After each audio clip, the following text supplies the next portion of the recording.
통증 전문가 과정 케이스입니다. 참고로 본 케이스에 사용되는 진료 정보는 해당되는 환자분에게 사용 동의를 받았음을 밝혀둡니다. 60대 여성입니다. 좌측 상둔부, 좌측 요천부의 통증을 주소로 내원하신 분입니다. 자, 장골름을 그려볼까요?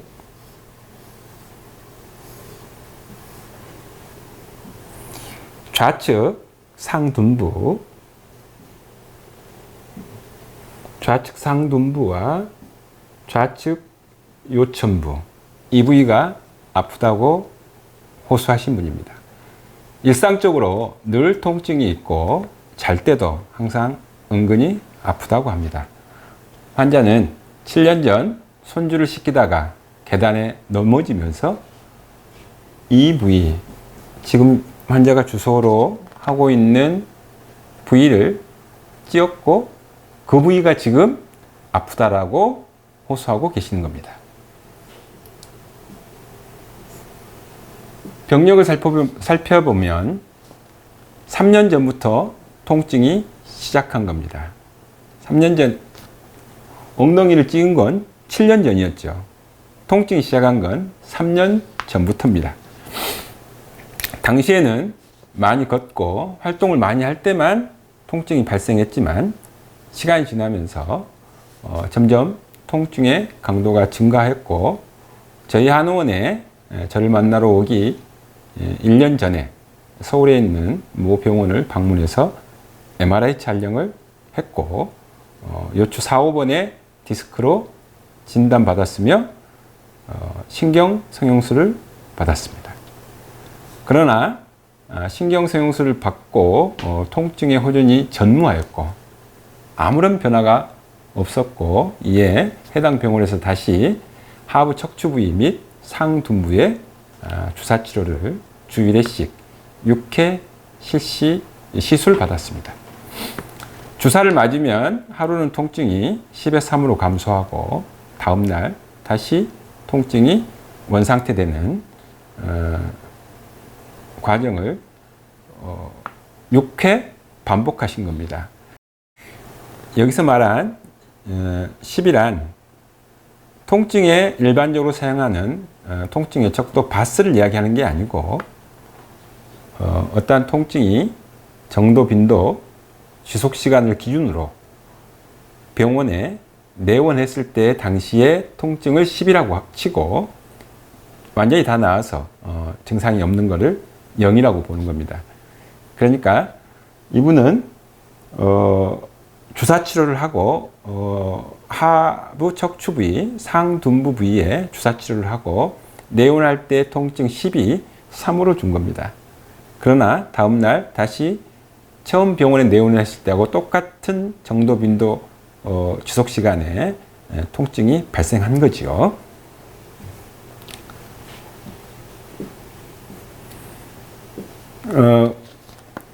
그러고 나서 6회 주사 치료를 받은 후에 통증이 계속 재발되자 더 이상 치료를 포기하고 거주지 가까운 데에 있는 한의원에서 한약치료, 침치료를 지속적으로 받으셨습니다.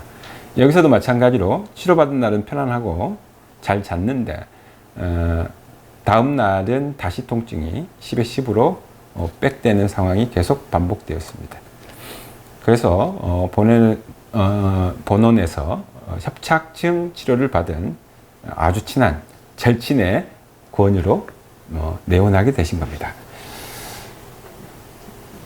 자, 이분의 주소를 다시 한번 살펴볼까요? 자, 환자는 늘 통증이 있다라고 이야기하고 있습니다.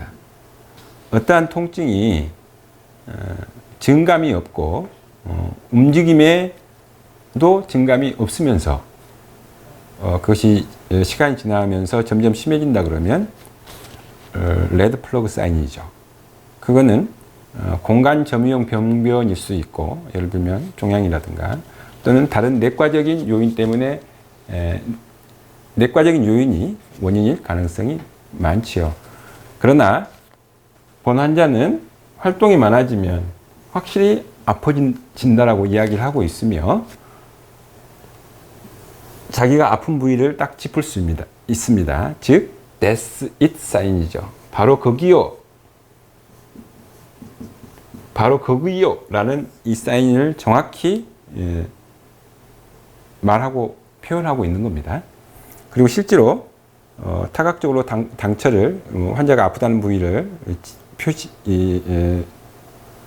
가리키는 부위를 누르면 환자의 주소 증상이 대체적으로 그대로 발생을 합니다. 그러면 거기가 병변 부위인 거죠. 거기가 원인일 가능성이 매우 많습니다. 자, 7년 전에 손주를 씻기다가 거기를 모서리에 찍은 겁니다. 근데 4년이 지나서 자, 7년 전입니다. 그러고 나서 3년 전 내원 1년 전 이렇게 되죠. 7년 전에 모서리에 찧었어요. 3년 전부터 아프기 시작한 겁니다. 서서히. 이 사이 동안에는 특별한 증상이 없었습니다. 그리고 점점 심해져서 1년 전에 병원에 방문하게 된 거고 1년간 이런저런 치료를 보다가 저한테 내원하게 된 거죠. 요 1년 후에요. 그럼 이것이 여기에 영향을 주는 걸까? 한번 생각해 보자는 이야기입니다. 자, MRI 검사를 했습니다. 그리고 MRI 상에 4, 5번의 디스크가 있었습니다. 그리고 신경성형술을 받았습니다. 자, 신경성형술이란 디스크 듀라 인터액션이라든가 또는 디스크 루트 인터액션인 경우에 인터액션을 치료하기 위해서 만들어진 치료 방법인 거죠. 근데 거기를 치료하는 거기에 효과를 내는 신경성형술을 했는데도 불구하고 증상의 호전이 전무하다라면 오진이었을 가능성이 매우 많은 겁니다. 며칠 후에 다시 아파질지언정 그게 만약에 병변이 디스크 루트 인터액션이라든가 디스크 듀라 인터액션, 즉 디스크 범주에 해당되는 거라면 즉각 통증이 개선되어야지 맞는 거죠. 통증이 전혀 변화가 없었다면 병변 자체가 거기에 있지 않다라는 겁니다. 오진일 가능성이 매우 많죠. 그래서 해당 병원에서 다시 하부 척추 부위, 상둔부에 주사 치료 6회를 한 겁니다. 일주일에 1회씩. 하부 척추 부위에 주사한 부위가 파쇄세 했는 건지 아니면 다혈근 부위의 근근막을 목적으로 한 건지 또는 상둔부의 주사가 요 부위에 있는 척추신경 후지가 지나가는 골섬유관 부위에 신경 블록 개념으로 한 건지 아니면 요 부위에 있는 근근막 개념으로 TP 인젝션을 했는지 그건 알 수 없으나 어쨌든 요 부위에 치료를 하고 나서 다음날 다시 아파질지언정 그 부위의 통증이 줄었다라면 요 부위가 병변의 리전인 거죠. 화신 거죠. 원인이 되는 겁니다.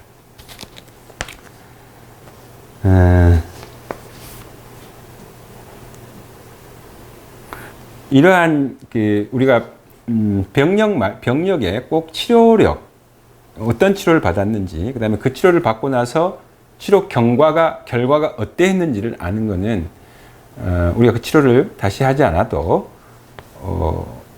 병변을 유추해내는데 매우 중요한 단서가 됩니다. 그러니까 이 단서로 놓고 보면 디스크 듀라 인터액션이라든가 디스크 루트 인터액션이라든가 이건 아닐 가능성이 매우 많고 거기에서 뭐 그 안쪽에 있는 협착증이든 뭐든 그런 거하고 아무 무관하고 이 사람의 병변 자체는 이 바깥쪽에 있는 부위에서 생겼다라고 강하게 추정해 볼 수 있는 겁니다. 이러한 히스토리를 가지고 자, 이분이 그 작년 1월에 그 서울에 있는 모 병원에 내원해서 찍었던 MRI 사진을 가져왔습니다.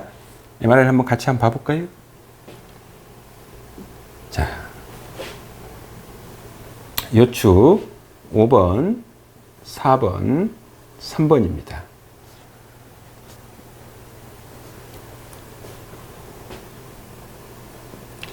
자, 3번, 자, 이 부위가 3, 4번 디스크겠죠.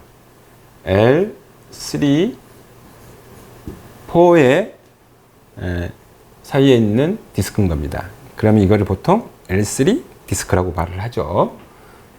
이 레벨에서 이미 3번의 신경은 이미 지나가고 있습니다. 밖으로 빠져나갔고요. 이제 4번 신경은 여기 있었겠죠.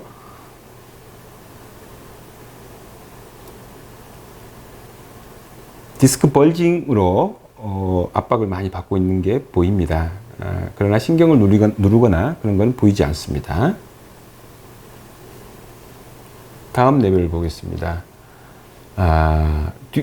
뒤쪽에 황색인대의 비유가 굉장히 많습니다. 두껍습니다. 그래서 캐널 자체를 많이 좁히고 있고 앞쪽에서도 벌징 디스크가 캐널을 더욱 좁히고 있네요. 이 정도면 협착이 그 마일드한 상태에서 모더레이트한 중간 정도 그 경계 그 정도에 있는 협착이라고 보여집니다. 만약에 환자의 주소증이 없이 이 영상 진단 소견으로만 본다라면 디스크가 듀라를 누르고 있기 때문에 첫째 로우백 페인이 있을 수 있겠다. 이것 때문에 디스크 듀라 인터액션으로 인한 요천부의 통증이 첫 번째 있을 수 있겠다. 두 번째로는 협착으로 인해서 협착 증상을 환자가 보일 수 있겠다라고 추정이 가능합니다. 근데 환자는 이것과 유관한 이렇게 되면은 좌우에 중간으로 예를 들면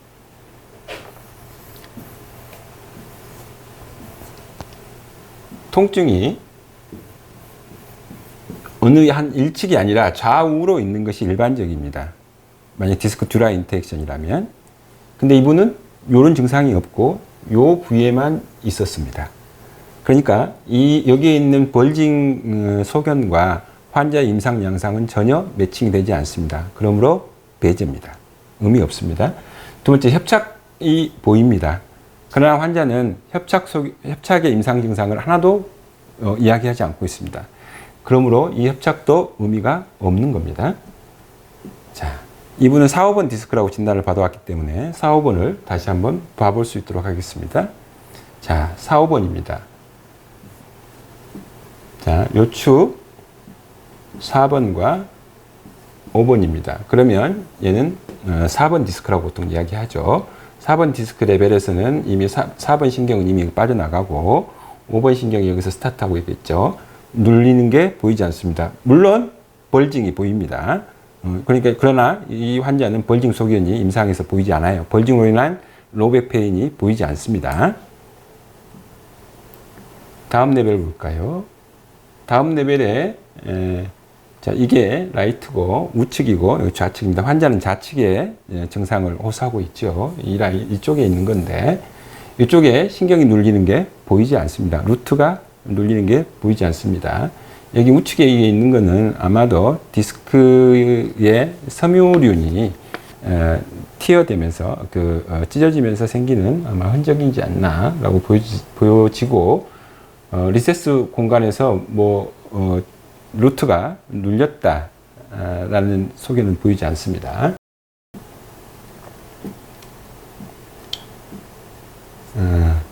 환자는 디스크로 진단을 받고 왔지만 저는 동의하기가 좀 어렵습니다. 자, MRI 소견은 그렇고요. 자, 선자세 검진을 볼 수 있도록 하겠습니다. 자, 플럼 라인을 기준으로 평가합니다. 우측에 있는 골반이 우측으로 좀 더 편이되어 보입니다. 보통 우측으로 편의되면 우측의 장골릉은 상승하고 동측의 어깨는 하강되는 것이 일반적입니다. 그러나 이 환자분은 크게 장골릉이 달라 보이지 않습니다. 거의 비슷하고요. 편의는 되어 있지만 어깨도 우측이 하강되어 있지 않고 오히려 약간 좀 상승해 보입니다.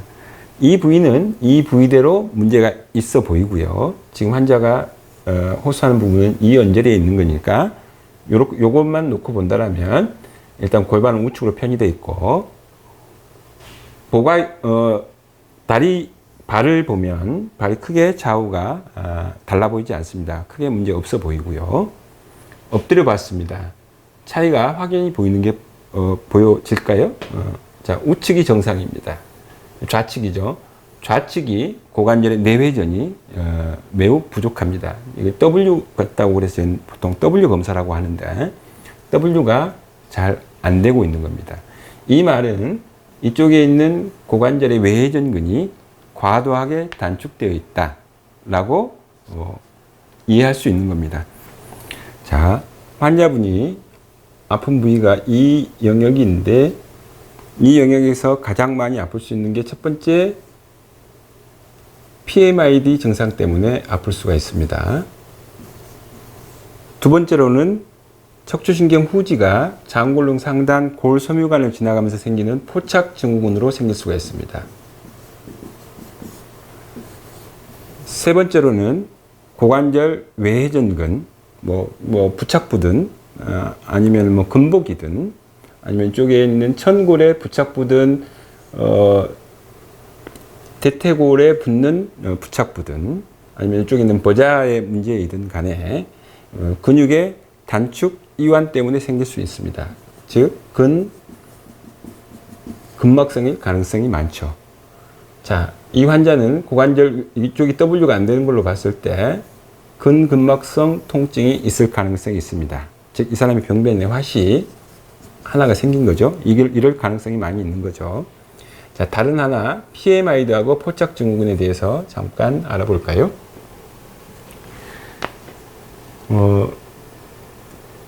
보통 흉추 12번 L1 좀 더 낮게는 L3까지의 척추신경 후지가 요 부위를 지나가게 됩니다. 그 부위를 지나가는 부위가 어디냐면 자, 이게 천골입니다. 자, 천골이 좀 너무 높게 그려져 있네요. 천골을 한 이 정도 이렇게 그려야 맞을 것 같아요. 자, 좀 확대해서 한번 해볼까요? 자, 좀 더 확대해 보겠습니다. 보통 PSIS 위치가 천골의 S2 정도에 해당되죠. 근데 좀 S2가 여기니까 얘를 조금 낮춰서 이 정도로 이렇게 그려보면 다시요. 이렇게 좀 낮춰보면 좋겠습니다. 자, 천골이 이렇게 있고요. 자, PSIS가 이렇게 있고, 예, 장골릉이 이렇게 있습니다. 미드라인에서 보통 8cm 정도 위치에 있죠. 8cm 정도에 해당되는 부위, 이 부위를 척추신경 후지가 지나가죠. 여기서 보통 지나가는 거는 L1의 후지가 지나가기도 하고 L2가 지나가기도 하고 L3의 신경이 지나가기도 합니다.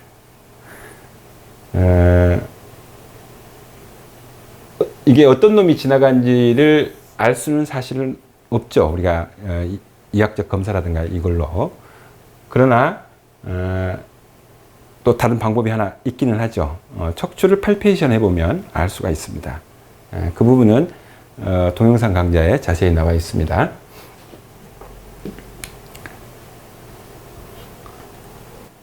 이 부위에서 포착이 될 수 있고요. 또 하나는 말 그대로 PMID입니다. PMID란 페인풀, 통증성인데 메이저가 아닌, 큰 것이 아닌 작은 인터버테브랄 디스펑션인 겁니다. 척추 사이 기능 장애. 자, 이 척추의 T12, L1, L2 이 언저리에 있는 척추 사이에서 불균형이 통증을 척추신경 후지를 자극해서 통증을 유발할 수 있는 겁니다.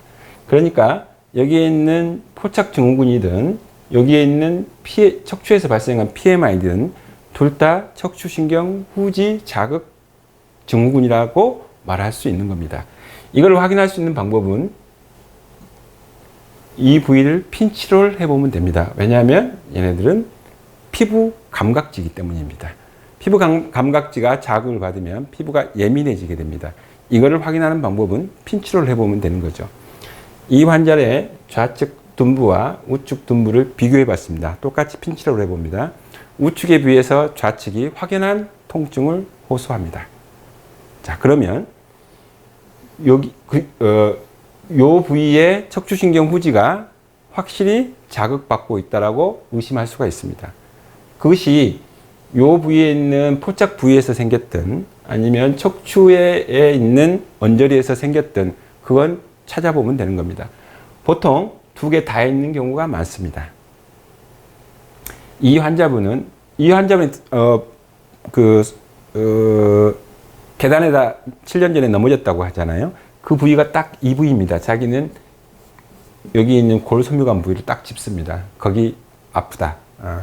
이분은 여기가 포착이 되어 있을 가능성이 매우 높고 이쪽에 있는 팔페이션 해보면 T12하고 L1, L2 사이에서 PMID 양성 반응이 나왔습니다. 그러면 이분은 둘 다가 문제가 있는 겁니다. 보통 이걸 더블 크러쉬 이렇게 이중압계 증후군 이렇게 이야기하죠. 이분은 둘 다를 풀어줘야 될 걸로 보입니다. 자, 그러면 이분의 화시 지금에 있는 병변이 통증을 유발하고 있는 것이 두 가지인 거죠. 근육성으로 여기 있는 고관절 외전근이 단축돼서 근육성으로 아픈 게 하나 있고 또 하나는 척추 T12, L1, L2에 있는 척추 분절에서 생긴 PMID가 있고 또 하나는 장골릉 상단을 넘어가면서 포착이 되어 있을 가능성이 많은 겁니다. 이게 두 가지가 있는 거예요. 이거는 진단적 테스트 치료를 해보면 무엇이 지금에 있는 통증에 얼마만큼 기여하고 있는지를 확연히 구별해 볼 수가 있습니다. 이분의 엑스레이 사진입니다. 엑스레이 사진에 제일 먼저 보는 거는 이 사람의 해부학적 단족이 있는지를 보는 겁니다. 이분 해부학적 단족이 거의 없습니다. 3.8, 한 4mm 정도 되는데요. 임상적으로 5mm 이하의 해부학적 단족은 의미가 없는 걸로 보고 있습니다. 나이에 비해 60대의 나이에 비해 정렬도 좋습니다. 골반도 크게 문제 없고요. 척추 정렬도 좋습니다. 단지 퇴행성 변화가 보입니다. 이 정도는 뭐 크게 임상에 의미는 없습니다. 라테랄 사진에서 보면 척추에 천골각이 다소 부족합니다. 이렇게 되면 스웨이백으로 많이 쓰게 되죠. 그거 외에 여기 하나 또 있군요. 이거 볼까요? 여기 보면 좀 확대해서 보겠습니다. 자, 척추에 3, 4, 5번입니다. 3번이 4번에 비해서 전방으로 약간 밀려 있는 게 보입니다. 그러나 이 환자분은 요걸로 인한 다른 증상이 보이지 않았습니다. 그렇기 때문에 이것도 크게 문제되지 않습니다.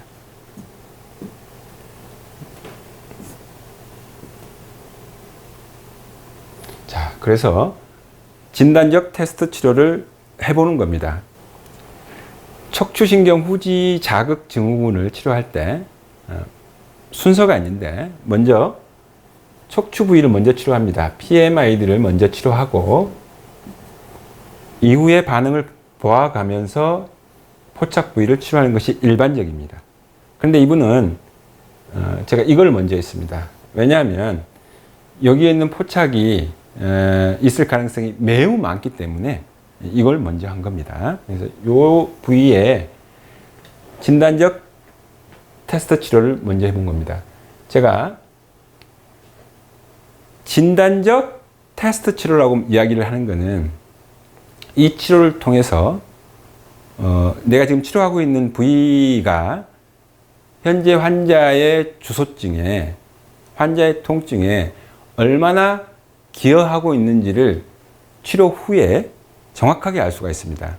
내가 만약에 정확하게 술기로 치료를 했는데 환자가 전혀 반응이 없다 그러면은 오진한 겁니다.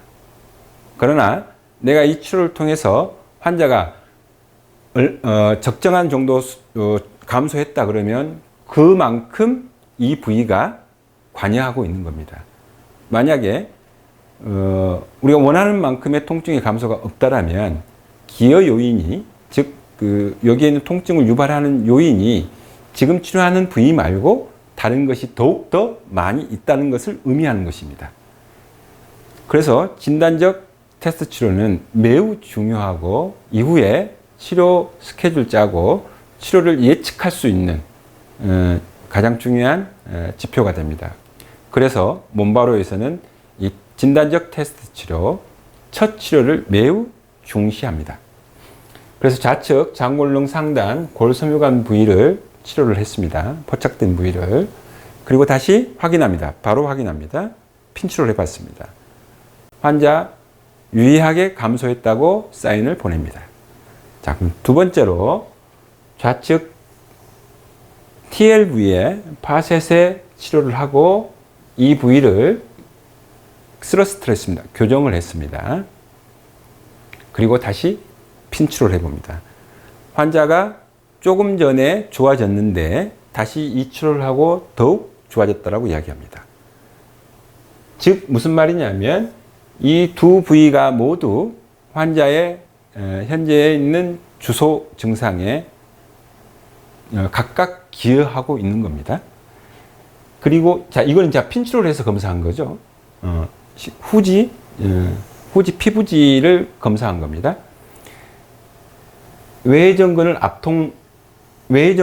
고관절 외전근을 압진해 봅니다.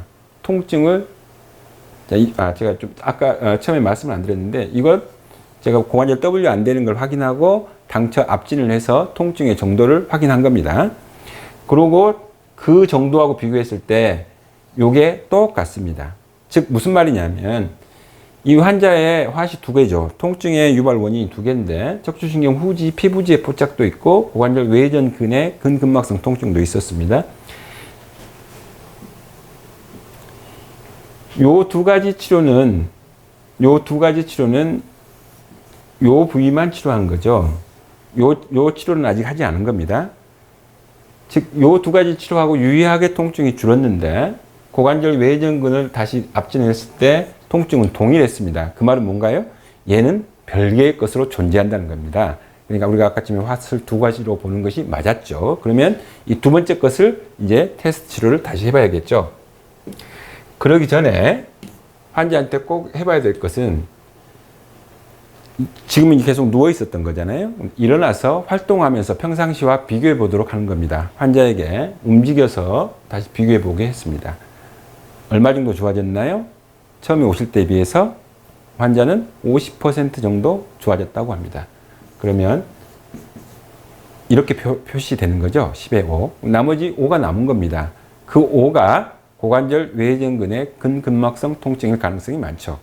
자, 다음 테스트 치료 들어갑니다. 고관절 외전근에 TP를 하고 신장기법 합니다. 여기에 약침할 수도 있습니다. 그랬더니 고관절 내외전의 범위가 증가하였습니다. 그리고 환자에게 다시 움직여 보도록 합니다.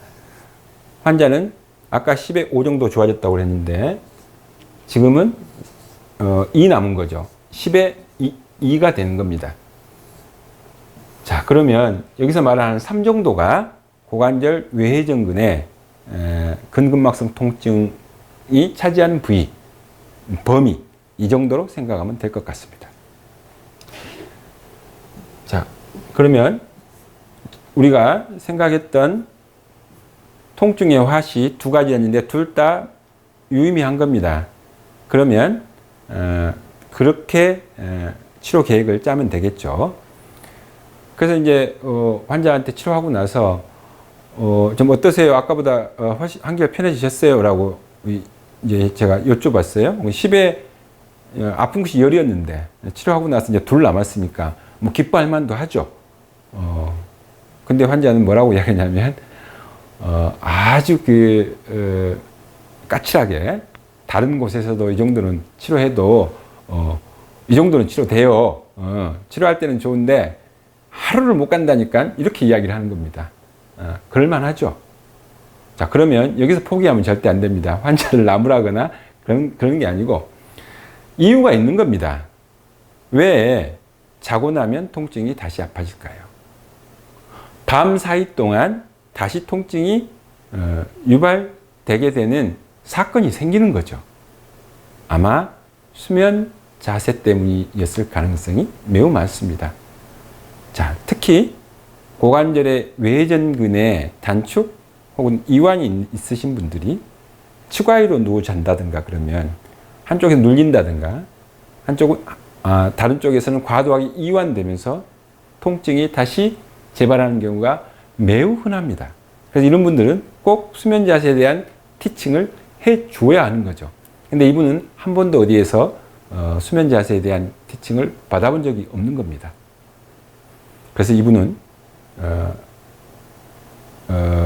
수면 자세에 대한 티칭이 꼭 필요하죠. 그리고 다음날 바로 내원하게 해서 치료 어떠셨는지, 갈 때 어땠는지, 주무시기 전까지 어땠는지, 아침에 일어날 때 어땠는지, 지금 어땠는지를 각각 시간대별로 평가해 봐야 됩니다. 그래서 어디에서 문제가 일상생활 속에서 무엇이 문제를 계속 유발하고 있는지를 찾아내야겠죠. 이게 잠자는 자세입니다. 이분도 옆으로 자는데 주로 자, 왼쪽이었으니까요. 이렇게 하면 고관절 외회전 자세죠. 이것도 고관절 외회전 자세네요. 이것도 고관절 외회전 자세 같습니다. 이러한 자세로 자면 밤새도록 고관절 외회전근을 충분히 제가 아까 이완시켜 놨잖아요. 밤새도록 다시 원위치 되는 겁니다. 그러니 자고 나면 다시 아파지는 거겠죠. 이분한테 어떻게 이야기했냐면 집에서 이렇게 주무시도록 했습니다. 베개를 끼고. 그렇게 되면 고관절의 외회전근의 단축이 일어나지 않거든요. 자, 그래서 이제 환자에게 치료 계획을 설명을 드리고 침치료는 이렇게 했습니다. 이거는 나중에 혈증을 이야기할 때 따로 말씀을 드리겠습니다. 그리고 다음날 다시 내원하게 해서 다시 재평가했습니다. 통증이 10의 3으로 잘 유지되어서 왔습니다. 그러면 이제 환자가 이제 웃으면서 와야 될 거 아닙니까? 여전히 까칠합니다. 이분이 아픈 지가 벌써 3년 됐잖아요. 3년 됐으니까 그럴만도 하죠. 충분히 이해합니다. 그러나 3회, 4회 많이 좋아졌음에도 불구하고 저한테 이렇게 까칠하게 하면 저도 매우 까칠하게 대합니다. 그러나 아직 이제 두 번째잖아요. 제가 봐줄만 하죠. 10의 3으로 왔습니다. 이렇게 해서 이분은 도합 8회 치료하고 통증 없이 생활할 수 있었고, 아주 무리하게 활동을 하게 되면 약간 좀 불편하네, 이 정도. 그리고 자고 나면 다시 통증이 없어지는 정도. 이 정도. 그 외에 일상적으로 생활할 때 아프거나 불편하거나 누워서 뭐 쑤신다든가 이런 거는 네버, 전혀 없이 깔끔하게 잘 치료되신 분입니다.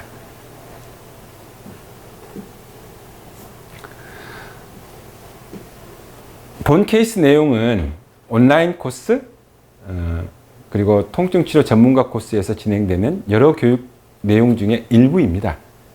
이런 내용으로 다 채워져 있는 건 아니고요. 교육의 일부이고 임상에서 매우 빈번하게 볼 수 있는 케이스입니다. 온라인 코스, 그다음에 통증치료 전문가 코스를 수강하시면 이러한 환자군을 쉽게 감별 진단해낼 수도 있고 어렵지 않게 치료하실 수 있습니다. 몬바로의 어드바이스로 마무리를 하겠습니다. 환자를 위해 해야 할 가장 중요한 일은 정확한 진단을 내리는 것입니다. 그것이 환자 치료 성공의 초석인 겁니다. 조금 전 이 케이스에서 보듯이 최초의 진단이 적절하지 않았죠. 두 번째, 고관절 외전근 부위에 TP 인젝션이라든가 너브루트 블록을 했는데 치료는 적절했죠. 그러나 부족한 부분이 기여 요인, 즉 수면 자세에서 계속 악화를 시키는 이 기여 요인을 제거하지를 못한 거죠. 아주 간단한 팁인데 그거는 정확한 진단이 되지 않았기 때문에 그렇습니다. 정확한 진단이 되면 일상생활에서 이 부위에 자극을 줄 수 있는 것이 무엇일지를 금방 찾을 수가 있는 겁니다. 그래서 들어본 것이 없는 것은 결코 진단해낼 수가 없습니다. 치료의 실패의 원인은 주로 모든 환자를 하나의 범주로 보고 하나의 치료법을 사용하는 데 있습니다. 이 환자는 병변이 화시, 고관절 외회전근의 근근막성 통증, PMID, 그리고 척추신경 후지의 포착 증후군이었단 말이죠. 근데 이거를 허리 아파, 엑스레이 찍고 MRI 찍고 디스크가 좀 나왔네. 그러면은 디스크 드라이 인텍션이 로우백 페인을 유발할 수 있겠네 라고 거기에다가 경막의 주사를 쓰는 거죠. 모든 환자를 이러한 범주로만 보게 된다면 치료에 실패할 수밖에 없겠죠. 환자를 위해 해야 할 가장 중요한 일은 정확한 진단을 내리는 것입니다. 그것이 성공의 초석임을 반드시 명심하시기 바랍니다. 감사합니다.